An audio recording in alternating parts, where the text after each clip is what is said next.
Paz seja convosco, eu sou a pastora Vânia e hoje é o dia 212 da nossa leitura diária da Palavra de Deus. Vamos ler o livro de Isaías, do capítulo 37 ao capítulo 40. Assim que o rei Ezequias ouviu o que eles contaram, rasgou as suas roupas em sinal de tristeza, vestiu uma roupa feita de pano grosseiro e foi para o templo do Senhor. Ele mandou que Eliaquim, o encarregado do palácio, Sebna, o escrivão, e os sacerdotes mais idosos fossem falar com o profeta Isaías, filho de Amós. Eles também estavam vestindo roupa feita de pano grosseiro. A mensagem que o rei mandou entregar a Isaías foi esta: hoje é um dia de sofrimento, nós estamos sendo castigados, estamos envergonhados. Somos como uma mulher que está para dar à luz, mas não tem forças para isso. O rei da Síria nos mandou o chefe do seu exército para insultar o Deus vivo. Que o Senhor, nosso Deus, ouça esses insultos e castigue quem os disse. Portanto, ore a Deus pelas pessoas do nosso povo que ainda estão vivas.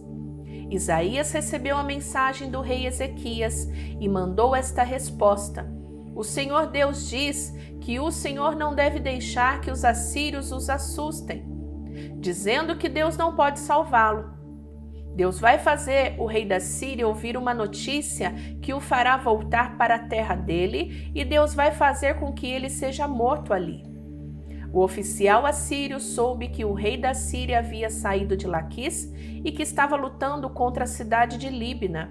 Portanto, foi até lá para falar com ele. O rei ouviu dizer que o exército dos egípcios, comandado pelo rei Tiraca, da Etiópia, vinha vindo para atacá-lo. Então mandou uma carta para o rei Ezequias de Judá. A carta dizia assim: o seu Deus, em quem você confia, lhe disse que Jerusalém não vai cair nas minhas mãos, mas não deixe que ele os engane. Você já ouviu falar daquilo que um rei assírio faz com qualquer país que ele resolve destruir? Por acaso você pensa que poderá escapar? Os meus antepassados destruíram as cidades de Gozã, Harã, Rezefe e mataram o povo de Éden, que morava em Telassar, e nenhum dos seus deuses os pôde salvar. Onde estão os reis da cidade de Ramate, de Arpade, de Serfarvaim e de Rena e de Ivá? O rei Ezequias recebeu a carta das mãos dos mensageiros e a leu. Depois foi até o templo, pôs a carta ali, na presença de Deus, o Senhor, e orou assim: ó Senhor Todo-Poderoso, Deus de Israel, que está sentado no teu trono que fica acima dos querubins. Só tu és Deus e governas todos os reinos do mundo. Tu criastes o céu e a terra. Ó Senhor, olha o que está acontecendo com a gente. Escuta todas as coisas que Senaqueribe está dizendo a fim de insultar a ti, o Deus vivo. Todos nós sabemos, ó Deus, que os reis da Assíria destruíram muitas nações, arrasaram as suas terras e queimaram os seus deuses, que não eram deuses de verdade, e sim imagens de madeira e de pedra feitas por mãos humanas. Agora, ó Senhor, nosso Deus, salva-nos dos assírios, a fim de que todas as nações do mundo fiquem sabendo que só tu, ó Senhor, és Deus. Então Isaías mandou uma mensagem para o rei Ezequias. Nela, ele dizia em resposta à oração do rei: o Senhor, o Deus de Israel, tinha dito o seguinte: a cidade de Jerusalém ri e caçoa de você, Senaqueribe. A quem você pensa que ofendeu e insultou? De quem zombou? Você fez tudo isso contra mim, o Santo Deus de Israel. Você me mandou seus oficiais para se gabarem de que com os seus muitos carros de guerra você conquistou as mais altas montanhas do Líbano. Você se gabou de ter cortado os mais altos cedros e os melhores ciprestes e de ter chegado até os lugares mais distantes das florestas. Você se gabou de ter cavado poços em terras estrangeiras e de ter bebido a água deles. Gabou-se também de que os pés dos seus soldados fizeram secar o rio Nilo. Por acaso você não sabe que fui eu que planejei tudo isso há muito tempo e agora fiz tudo isso acontecer? Eu dei a você o poder de fazer cidades cercadas de muralhas virarem montões de entulho. Por isso, os seus moradores ficaram fracos e andaram cheios de medo e de vergonha. Eles ficaram como o capim do campo e a erva verde, e como a erva que cresce nos telhados e que seca quando o vento quente do leste sopra nele. Mas eu conheço você muito bem. Sei o que você faz e aonde vai. Sei que você me odeia. Eu soube do seu ódio e do seu orgulho, e agora vou pôr uma argola no seu nariz e um freio na sua boca, e farei você voltar pelo mesmo caminho por onde veio. Então Isaías disse ao rei Ezequias: Este é o sinal daquilo que vai acontecer. Neste ano e no ano que vem, vocês terão para comer somente o que nascer por si mesmo, sem ser plantado. Mas no ano seguinte, vocês poderão semear e colher cereais e também plantar parreiras e comer as uvas. As pessoas de Judá que não tiverem morrido vão florescer como plantas que firmam as suas raízes na terra e dão frutas. Pois ficará gente em Jerusalém e no Monte Sião, porque o Senhor Todo-Poderoso resolveu fazer com que isso aconteça. Isaías continuou: Portanto, o Senhor diz o seguinte a respeito do rei da Síria: Ele não entrará nessa cidade e não atirará uma só flecha contra ela. Nenhum soldado com escudo chegará perto da cidade, e não serão construídas rampas de ataque ao redor dela. O rei da Síria vai voltar pelo mesmo caminho por onde veio, sem ter entrado nesta cidade. Eu defenderei e protegerei esta cidade por causa da minha honra e por causa da promessa que fiz ao meu servo Davi. Eu, o Senhor, falei. Então o anjo do Senhor foi até o acampamento dos assírios e matou os 185.000 soldados. De manhã, os que sobravam viram os corpos dos mortos. Aí Senaqueribe, o rei da Síria, se retirou, voltou para Nínive e ficou lá. Certo dia, quando ele estava adorando no templo do seu deus Nisroque, os seus filhos Adrameleque e Sarazé o mataram à espada e fugiram para a terra de Ararat. Outro filho seu, chamado Esar-Hadon, ficou no lugar dele como rei. Por esse tempo, o rei Ezequias ficou doente e quase morreu. O profeta Isaías, filho de Amós, foi visitá-lo e disse: O Senhor diz assim: Põe as suas coisas em ordem, porque você não vai sarar. Apronte-se para morrer. Então Ezequias virou o rosto para a parede e orou assim: Ó Senhor, lembra que eu tenho te servido com fidelidade e com todo o coração e sempre fiz aquilo que querias que eu fizesse. E chorou amargamente.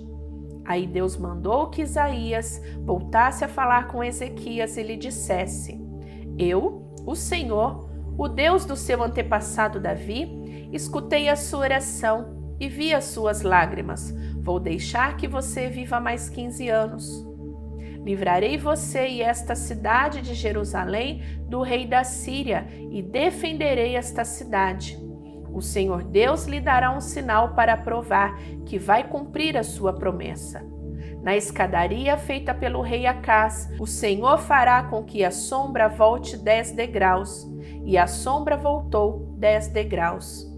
Depois que o rei Ezequias sarou, ele escreveu o seguinte hino de louvor: Eu pensava que iria morrer na flor da idade, que daqui em diante moraria no mundo dos mortos. Pensava que nesta vida eu nunca mais veria o Senhor, que nunca mais veria outro ser humano. A minha vida foi cortada e terminada como uma barraca de pastores que é desmontada e levada para longe, ou como um pedaço de pano que o tecelão corta de uma peça de tecido. Dia e noite eu pensava que Deus já ia acabar comigo. A noite inteira eu gritava de dor, como se um leão estivesse quebrando os meus ossos. Dia e noite eu pensava que Deus já ia acabar comigo. Eu soltava fracos gemidos de dor como uma andorinha e gemia como uma pomba. Os meus olhos se cansaram de olhar para o céu. Ó Senhor, estou sofrendo, salva-me. Mas como é que posso reclamar se foi o próprio Deus quem fez isso comigo? Estou tão aflito que já não consigo dormir. Ó Senhor, é por causa das coisas que tu fazes que nós vivemos. Eu também estou vivo por causa delas. Dá-me saúde a fim de que eu viva. Eu sei que foi para o meu próprio bem que eu sofri tanta aflição, mas tu me salvastes da morte, pois perdoastes todos os meus pecados. No mundo dos mortos, ninguém te agradece, ninguém te louva o teu nome. Os que estão ali não confiam na tua fidelidade. São os vivos que te louvam, como eu te louvo agora, e os pais dizem aos filhos que todos podem confiar em ti. Tu me salvastes, ó Senhor, por isso tocaremos as nossas harpas e cantaremos louvores a ti. A vida inteira nós te louvaremos no teu templo. Pois Isaías tinha dito: ponha uma pasta de figos em cima da úlcera do rei e ele ficará bom. E o rei Ezequias tinha perguntado: qual será o sinal de que eu poderei ir até o templo? Por esse mesmo tempo, o rei da Babilônia, Merodach-Baladã, filho de Baladã, soube que o rei Ezequias havia estado doente, mas agora já estava bom. Então lhe mandou uma carta e um presente. Ezequias recebeu bem os mensageiros e lhe mostrou toda a sua riqueza, isso é, a sua prata e o seu ouro, e as suas especiarias, e os seus perfumes, e todas as suas armas. Não houve nada nos seus depósitos ou qualquer outro lugar que Ezequias não mostrasse. Então o profeta Isaías foi falar com ele e perguntou: de onde vieram esses homens e que foi que eles disseram? Ezequias respondeu: eles vieram de um país que fica muito longe daqui. Vieram da Babilônia. O que foi que eles viram no palácio? Perguntou Isaías. O rei respondeu: viram tudo. Não houve nada nos depósitos que eu não lhes mostrasse. Então Isaías disse ao rei: o Senhor Todo-Poderoso diz que vai chegar um tempo em que tudo aquilo que há no seu palácio, isto é, tudo que os seus antepassados juntaram até hoje, será levado para a Babilônia, não ficará nada. Alguns dos seus próprios filhos serão levados como prisioneiros e feitos eunucos para trabalhar no palácio do rei da Babilônia. O rei Ezequias entendeu que isso queria dizer que durante a vida dele haveria paz e segurança. Por isso disse: a mensagem do Senhor que você me deu é boa. O Senhor nosso Deus diz: consolem, consolem o meu povo. Falem carinhosamente aos moradores de Jerusalém e digam-lhes que já terminou a sua escravidão e que os seus pecados foram perdoados. Eles receberam de mim 2 vezes mais castigos do que os pecados que cometeram. Alguém está gritando: preparem no deserto um caminho para o Senhor.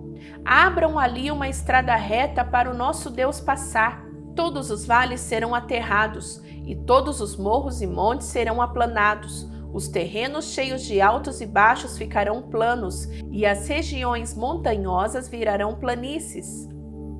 Então o Senhor mostrará a sua glória e toda a humanidade o verá. O próprio Senhor Deus prometeu que vai fazer isso. Alguém diz: anuncie a mensagem. O que devo anunciar? Eu pergunto. Anunciem que todos os seres humanos são como uma vara do campo e toda a força deles é como uma flor do mato. A erva seca e as flores caem quando o sopro do Senhor passar por elas. De fato, o povo é como a erva. A erva seca, a flor cai, mas a palavra do nosso Deus dura para sempre. Você, mensageiros de boas notícias para Jerusalém, suba um alto monte. Você, mensageiro de boas notícias para Sião, entregue a sua notícia em voz alta. Fale sem medo com as cidades de Judá e anuncie bem alto: o seu Deus está chegando. O Senhor Deus vem vindo cheio de força. Com seu braço poderoso, ele conseguiu a vitória. Ele traz consigo o povo que ele salvou. Como um pastor cuida do seu rebanho, assim o Senhor cuidará do seu povo. Ele ajuntará os carneirinhos e os carregará no colo, e guiará com carinho as ovelhas que estão amamentando. Quem mediu a água do mar com as conchas das mãos? ou mediu o céu com os dedos? Quem usando uma vasilha calculou quanta terra existe no mundo inteiro, ou pesou as montanhas e os morros numa balança? Quem pode conhecer a mente do Senhor? Quem é capaz de lhe dar conselhos? Quem lhe deu lições ou ensinamentos? Quem lhe ensinou a julgar com justiça, ou quis fazê-lo aprender mais coisas, ou procurou lhe mostrar como ser sábio? Para o Senhor, todas as nações do mundo são como uma gota de água num balde, como um grão de poeira na balança. Ele carrega as ilhas distantes como se fossem um grão de areia. Em toda a região do Líbano não há animais suficientes para um sacrifício como Deus merece, nem árvores que cheguem para os queimar. Para ele, as nações não são nada, na presença dele, elas não têm nenhum valor. Com que Deus pode ser comparado? Com que ele se parece? Ele não é como uma imagem feita por um artista, que um ourives reveste de ouro e cobre de enfeites de prata. Quem não pode comprar ouro ou prata escolhe madeira de lei e procura um artista competente que lhe faça uma imagem que fique firme no seu lugar. Será que vocês não sabem? Será que nunca ouviram falar disso? Não lhes contaram há muito tempo como o mundo foi criado? O Criador de todas as coisas é aquele que se assenta no seu trono no céu. Ele está tão longe da terra que os seres humanos lhe parecem tão pequenos como formigas. Foi ele quem estendeu os céus como um véu, que os armou como uma barraca para neles morar. É ele quem rebaixa os poderosos e tira as altas autoridades do poder. Eles são como plantas que brotaram há pouco e quase não têm raízes. Quando Deus sopra neles, eles murcham e a ventania os leva para longe como se fossem palhas. Com quem vocês vão comparar o santo Deus? Quem é igual a ele? Olhem para o céu e vejam as estrelas. Quem foi que as criou? Foi aquele que as faz sair em ordem como um exército. Ele sabe quantos são e chama cada uma pelo seu nome.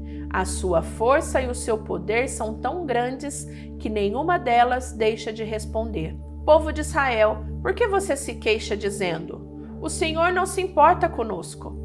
O nosso Deus não se interessa pela nossa situação? Será que vocês não sabem? Será que nunca ouviram falar disso? O Senhor é Deus eterno, Ele criou o mundo inteiro. Ele não se cansa, não fica fadigado, ninguém pode medir a sua sabedoria. Aos cansados Ele dá novas forças e enche de energia os fracos.